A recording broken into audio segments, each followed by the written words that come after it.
ఏమండి, మన పక్క పొలం వాళ్ళు కొత్త ట్రాక్టర్ కొన్నారట. మనం మాత్రం ఇంకా ఈ పాత నాగలితోనే వ్యవసాయం చేస్తున్నాము. వాళ్ళది ట్రాక్టర్రు, మనది నాగలి. కాని రెండూ చేసే పని ఒక్కటే, పొలం దున్నడం. అంతే కదా లక్ష్మమ్మ. హ్మ్, బాగుంది. మీకు అన్నీ సరదాగానే ఉంటాయి. ఒకవైపు ఇంట్లో బియ్యం నిండుకుంటున్నాయి. మరోవైపు ఎరువుల షాపు వాళ్ళు అప్పు తీర్చమంటున్నారు. అయినా మీకు ఏ బెంగా లేదు. బెంగపడితే అప్పు తీరిపోతుందా?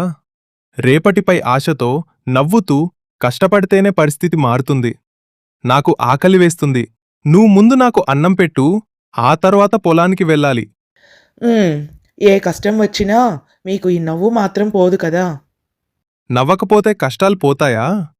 ఉన్నదాంట్లో సంతోషంగా ఉండగలిగితే అదే పెద్ద సంపద లక్ష్మమ్మ. నువ్వు కూడా హాయిగా నవ్వుతూ ఉండు, నాలాగా. రంగయ్య లక్ష్మమ్మలది అన్యోన్య దాంపత్యమే. కాకుంటే అప్పుడప్పుడు లక్ష్మమ్మ రంగయ్య దగ్గర కాస్త ఇలాంటి సన్నాయి నొక్కులు నొక్కుతూ ఉంటుంది. రంగయ్య ఊరు సీతారామపురం. ఆ ఊరిలో రంగయ్యకు 2 ఎకరాల పొలం, చిన్న ఇల్లు, అమితంగా ప్రేమించే భార్య లక్ష్మమ్మ ఉన్నారు. అంతకు మించి అతనికి పెద్ద ఆస్తులు ఏమీ లేవు. కానీ పెద్ద మనసు మాత్రం ఉంది. ఎంత కష్టం వచ్చినా నవ్వుతూ ఎదుర్కొనేవాడు. అందుకే ఆ ఊరిలో చిన్న పెద్ద అందరూ అతన్ని ప్రేమగా నిత్య సంతోషి రంగయ్య అని పిలిచేవారు. అదే ఊరిలో భాస్కర్ అనే మరో రైతు కూడా ఉండేవాడు. 25 ఎకరాల పొలం, 2 ట్రాక్టర్లు, పెద్ద ఇల్లు, కారు. డబ్బుకైతే కొదవలేదు. కానీ అతనికి ఒకటి మాత్రం ఎప్పుడూ దొరకలేదు. అదే సంతృప్తి. ఎన్ని ఉన్నా ఏదో ఒకటి తక్కువ అన్నట్టే ఉంటుంది అతని పరిస్థితి. అయ్యా, ఈసారి మన వరి పంట చాలా బాగా వచ్చింది. గోదామంతా ధాన్యంతో నిండిపోయింది. ఆ, అందులో గొప్పేముందిరా? మన పక్క ఊరు సురేష్కి నాకంటే ఎక్కువ దిగుబడొచ్చిందట. అయినా మనకు కూడా మంచి లాభమే వచ్చింది కదా అయ్యా. ఆ వచ్చిందిలే బోడి లాభం. అయినా ఆ సురేష్ కంటే నాకెక్కువ రావాలి. అందరికంటే నేనే ముందుండాలి. అది అసలు లాభం అంటే. భాస్కర్ మాటలకు ఏం మాట్లాడాలో అర్థం కాని ఆ పనివాడు మౌనంగా అక్కడి నుంచి వెళ్ళి తన పనిలో తాను నిమగ్నమయ్యాడు. అంతలో భాస్కర్ భార్య సుజాత అక్కడికి వచ్చింది. ఏవండి, పోయిన వారం మీరు కొన్న కొత్త కారు చూసి అందరూ మెచ్చుకుంటున్నారు. ఊర్లో అందరూ ఇదే ఊసు చెప్పుకుంటున్నారు తెలుసా? ఆ, అదిప్పుడు పాత మోడల్ అయిపోయింది. ఇందాక పట్నం వైపు ఇంకా బావున్న కొత్త మోడల్ కార్ ఎవరిదో వెళ్తుంటే చూశాను. వచ్చే నెల అలాంటిదే కొనాలి. ఈ కారు కొన్ని నెల కూడా కాలేదు కదండి. అప్పుడే ఇంకో కారు ఎందుకు? మన దగ్గరున్నది చూసి ఆగిపోతే ఎలా? ఇంకా ముందుకు వెళ్ళాలి. అందరికంటే ముందు మనమే ఉండాలి. భాస్కర్ దగ్గర లేనిదేమీ లేదు. కానీ అతనికి ఉన్నదానితో ఆనందపడటం మాత్రం రాదు. తన ఇంటి సంతోషం కన్నా ఎదుటివాడి ఇంట్లో ఏముందో అనేదే అతనికి ఎక్కువగా కనిపిస్తుంది. ఇక మరోవైపు గ్రామస్తులు కొందరు సాయంత్రం పూట గ్రామంలోని ఓ టీ దుకాణంలో కూర్చొని మాట్లాడుకుంటూ ఉన్నారు. అప్పుడే రంగయ్య అక్కడికి వచ్చాడు. రంగయ్య, ఈసారి నీ పొలంలో పంట కాస్త తక్కువే వచ్చిందట కదా, నిజమేనా? అవునన్నయ్య, కాస్త తక్కువే వచ్చింది. అయినా పర్లేదులే, మా కుటుంబమంతా ఆరోగ్యంగా ఉంది. అదే నాకు పెద్ద మహాభాగ్యం. అతిపెద్ద పంట. నీ నోట ఎప్పుడైనా బాధ అనే మాట విన్నామా రంగయ్య మేమసలు? ఎప్పుడు ఏ బాధ లేకుండా నవ్వుతూ ఉండటం నీకే సాధ్యమయ్యా? బాధలు అందరికీ ఉంటాయన్నయ్య, కాని వాటిని పట్టుకుని కూర్చుంటే ఇక సంతోషం ఎప్పుడొస్తుంది? అందుకే గట్టిగా నవ్వాలి. ఎంత గట్టిగా అంటే ఆ నవ్వు శబ్దానికి బాధలు దడుచుకుని పారిపోయేంతలా. రంగయ్య మాటలకు అక్కడున్న వారంతా నవ్వుతారు. అదే సమయానికి అక్కడికి వచ్చిన భాస్కర్ ఇవన్నీ వింటూ రంగయ్య వైపు చూస్తాడు. ఆపై తన మనసులో తానే ఆశ్చర్యపోతూ రంగయ్య గురించి ఆలోచిస్తూ ఉంటాడు. ఇంత తక్కువ దిగుబడి వచ్చినా కూడా ఇలా నవ్వుతాడేంటి? ఇతనికి గుండె బలం ఎక్కువ, లేక జీవితం పట్ల నిర్లక్ష్యమా? రంగయ్య దగ్గర డబ్బు తక్కువ, కానీ మనసంతా సంతోషంతో ఎప్పుడూ నిండుగానే ఉంటుంది. భాస్కర్ దగ్గర డబ్బు ఎక్కువ, కానీ మనసు మాత్రం సంతోషం లేక ఎప్పుడూ ఏదో ఖాళీగానే ఉంటుంది. ఆ తర్వాత రోజు భాస్కర్ వద్దకు అతని కొడుకు అరుణ్ వచ్చాడు. నాన్నా, ఈరోజు ఆదివారం, మనమంతా కలిసి చెరువు దగ్గరికి వెళ్దామా? చాలా రోజులైంది మనమందరం కలిసి బయటికి వెళ్ళి. ఇప్పుడు కుదరదు. రేపు నాకు రిజిస్ట్రేషన్ పనుంది. ఇంకో 4 ఎకరాల పొలం కొనాలి. ముందు అది పూర్తవ్వాలి. ఆ పనులు చూసుకోవాలి. సరే నాన్నా. అలా అంటూ అరుణ్ నిరాశగా లోపలికి వెళ్ళాడు. అది చూసిన సుజాత తన భర్తకు సర్ది చెప్పే ప్రయత్నం చేస్తుంది. ఏవండి, పిల్లాడు ఎంత ఆశగా అడిగాడు. గంటసేపు వెళ్ళొచ్చుగా. ఇప్పుడిలా సరదాల కోసం తిరిగితే డబ్బొస్తుందా? ముందు డబ్బు సంపాదించాలి. అందుకింక చాలా చేయాలి. ఇప్పటికే మనకు దేవుడు చాలా ఇచ్చాడండి. కొంచెం ప్రశాంతంగా కూడా ఉండండి. చాలు అనుకునేవాళ్ళు ఎప్పటికీ అక్కడే ఉండిపోతారు సుజాత. భాస్కర్ ఉదయం లేచిన దగ్గర నుంచి రాత్రి పడుకునే వరకు ఒకటే ఆలోచన చేస్తాడు.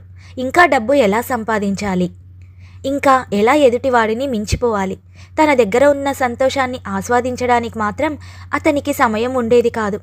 ఇక అటు రంగయ్య ఇంటి వద్ద లక్ష్మమ్మ చెద్దన్నం ఉల్లిపాయ తీసుకొచ్చి రంగయ్యకు వడ్డిస్తుంది. ఏమండి, ఈరోజు ఇంట్లో కూరలు లేవండి. చద్దన్నం ఉల్లిపాయతోనే సరిపెట్టుకోవాలి.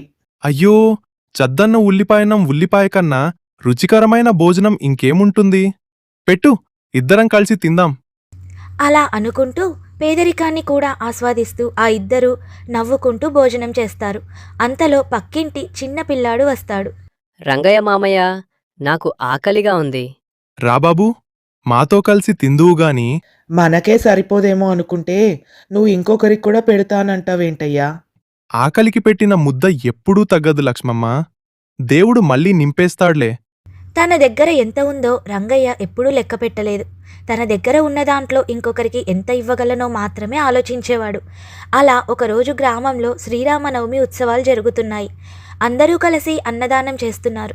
రంగయ్య కూడా తన శక్తికి తగ్గట్టుగా బియ్యం తీసుకొని వచ్చాడు. రంగయ్య, నీ దగ్గర పెద్దగా ఏమీ లేకపోయినా ప్రతి పనిలో ముందుంటావు కదయ్యా. ఇచ్చేది ఎంత అన్నది కాదన్నయ్య, ఇచ్చే మనసుండాలి అంతే. అదే సమయంలో భాస్కర్ కారు దిగి వస్తాడు. అందరూ అతనికి నమస్కారం చెప్తారు. కానీ కొద్దిసేపటికే మళ్ళీ రంగయ్యతోనే నవ్వుతూ మాట్లాడడం మొదలు పెడతారు. భాస్కర్ అది గమనిస్తాడు. భాస్కర్ దగ్గర డబ్బు ఉంది కాబట్టి అందరూ గౌరవించేవారు. కానీ రంగయ్య దగ్గర మంచి మనసు ఉంది కాబట్టి అందరూ అతన్ని ప్రేమించేవారు. ఆ గౌరవానికి ఈ ప్రేమకు ఉన్న తేడా మొదటిసారి భాస్కర్కు అర్థం కావడం మొదలైంది. ఒకరోజు సాయంత్రం రంగయ్య చెట్టు కింద కూర్చొని నలుగురితో నవ్వుతూ మాట్లాడుతున్నాడు. దూరంగా నిలబడి అదంతా భాస్కర్ చూస్తుంటాడు. భాస్కర్ మనసులో ఇలా అనుకుంటాడు. నా దగ్గర ఇంత డబ్బుంది, కానీ ఈ ఆనందం మాత్రం లేదు. అందరూ ఇతని దగ్గరికెందుకొస్తున్నారు? అసలు ఇతని సంతోషానికి కారణమేంటి? ఆ రోజు మొదటిసారి డబ్బు గురించి కాదు, సంతోషం గురించి భాస్కర్ ఆలోచించడం మొదలుపెట్టాడు. ఒకరోజు మరో సాయంత్రం వేళ రంగయ్య చెరువు గట్టు మీద కూర్చొని సూర్యాస్తమయం చూస్తూ చెరువులో చేపలకు మేత వేస్తూ ఉన్నాడు. అప్పుడు భాస్కర్ నెమ్మదిగా వచ్చి రంగయ్య పక్కనే కూర్చున్నాడు. అరే భాస్కర్ గారు, రండి, మంచి సమయానికి వచ్చారు. ఈవేళ చెరువు దగ్గర గాలి ఎంత బావుంటుందో కదా, చాలా ప్రశాంతంగా ఉంటుంది. అవును రంగయ్య, కానీ నాకు ఈ ప్రశాంతత ఎప్పుడూ దొరకలేదు. ఏమైంది భాస్కర్ గారు, ఈరోజు ఏదో లోతైన ఆలోచనలో ఉన్నట్టున్నారు? అవును రంగయ్య, నిన్నొక మాట అడుగుతాను, నాకు నిజం చెప్తావా? అడగండి భాస్కర్ గారు, ఖచ్చితంగా నిజమే చెప్తాను. నీ దగ్గర నాకంటే చాలా తక్కువుంది. అయినా నువ్వు ఎప్పుడూ నవ్వుతూనే ఉంటావు. నా దగ్గర అన్నీ ఉన్నాయి, కానీ నాకు ఎప్పుడూ ఏదో వెలితిగా అనిపిస్తుంది. దానికి కారణమేంటి?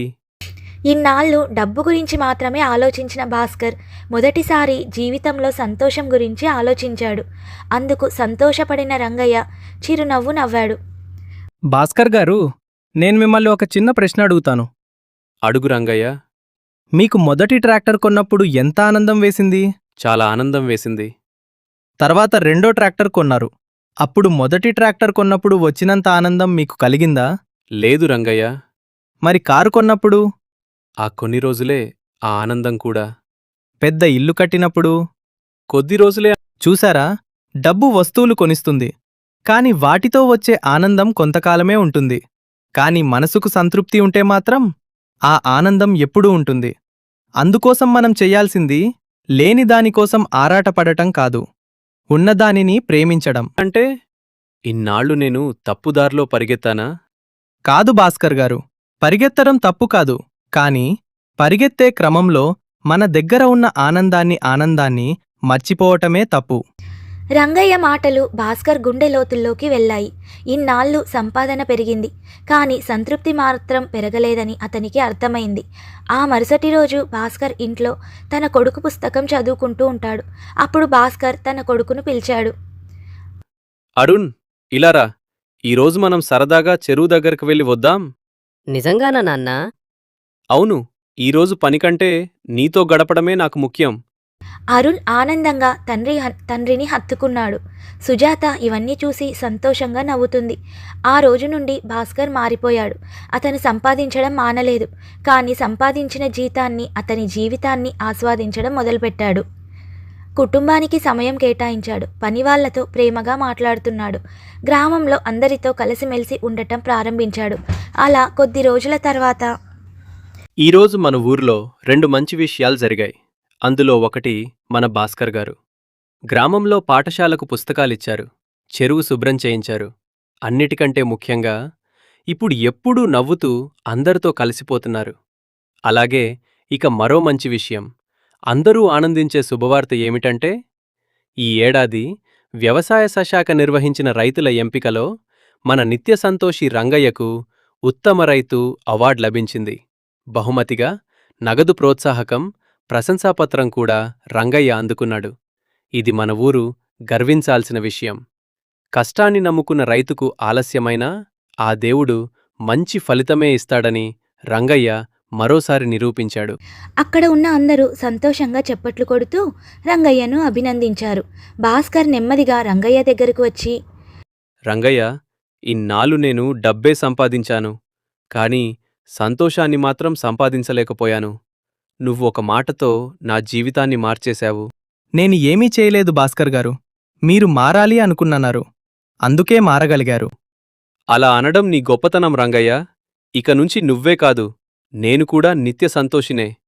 నేనే కాదు, ఉన్నదానితో నానితో సంతృప్తి చెందే ప్రతి ఒక్కరూ నిత్య సంతోషీలే.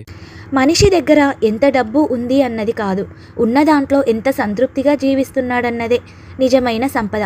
ఆశలకు అంతం ఉండదు, కానీ సంతృప్తి మొదలైతే మనశ్శాంతి వస్తుంది. అందుకే సంతోషాన్ని వస్తువుల్లో కాదు, మన మనసుల్లో వెతకాలి. అదే జీవితాన్ని ఆనందంగా మారుస్తుంది. అప్పుడు అందరి జీవితాలు రంగయ్య జీవితంలా నిత్య సంతోషంగా ఉంటాయి.